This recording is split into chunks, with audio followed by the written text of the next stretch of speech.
Ever wonder how real people invest their money? Well, here's my exact $10,000 portfolio.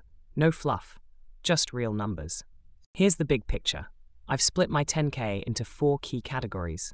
Stocks make up the bulk, followed by ETFs, crypto, and a small cash cushion for flexibility. Let's break it down. For individual stocks, I'm holding Apple and Tesla, tech giants with long-term upside. For ETFs, I chose VOO for S&P 500 exposure and SCHD for dividends. These give me both growth and stability. On the crypto side, I'm keeping it simple. 10% in Bitcoin, 5% in Ethereum. Long-term bets. And that 10% cash reserve, it's not just sitting there. I use a high-yield savings account earning 4 to 5% annually. My strategy's simple. Diversify, hold long-term, and invest consistently using dollar-cost averaging. No day trading, no hype chasing. So far, the returns have been steady, around 8 to 10% yearly.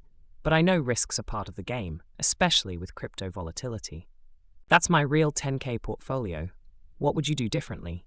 Drop a comment, hit like, and subscribe for more investing content.